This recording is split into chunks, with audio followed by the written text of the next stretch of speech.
ఆదిలాబాద్ జిల్లా బోధ్ నియోజకవర్గ వ్యాప్తంగా పత్తి రైతులు పరేషాన్లో ఉన్నారు. ఇప్పటికే అధిక వర్షాల వలన పంట దిగుబడి రాక బాధపడుతుంటే వచ్చిన కాస్త పంటనైనా అమ్ముకుందామని జిన్నింగ్కు వెళ్తే అక్కడ సీసీఐ నిబంధనలతో తీవ్ర ఇబ్బందులు పడుతున్నారు. పండిన పంట అమ్ముకుందామంటే సీసీఐ అధికారులు కఠినంగా వ్యవహరిస్తూనే తేమ పేరిట తీవ్ర ఇబ్బందులకు గురి చేస్తున్నారని వాపోతున్నారు. అధిక వర్షాల వలన కాస్త మైచర్ ఎక్కువగా వచ్చినందున మళ్ళీ ఇంటికి తీసుకెళ్లి ఆరబెట్టి తీసుకురండి అని చెప్పి అవస్థలు పెడుతున్నారని ఆవేదన వ్యక్తం చేస్తున్నారు రైతులు. కేంద్రం రాష్ట్ర ప్రభుత్వాలు రైతుల గురించి ఆలోచించాలని, తేమ పేరిట దగా చేయకుండా రైతులకు న్యాయం చేయాలని కోరుతున్నారు.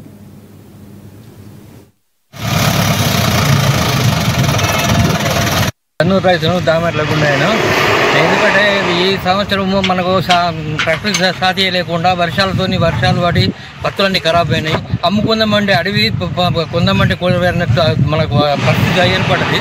ఇక్కడ జిన్నింగ్లో రాగానే పత్తి తీసుకుని రాగానే 15%, 16% అనుకుంటుంది. బాగా రైతులను బాగా కష్టాలు పెడుతున్నారు. ఇటువంటి అప్పుడు రైతు పరిస్థితి వేస్తూ, రైతు బతుకుడే వేస్తూ. అందుకోసము ఎవరైనా నాయకులు మన తెలంగాణ గవర్నమెంట్ చెప్పుకుంటున్నారు.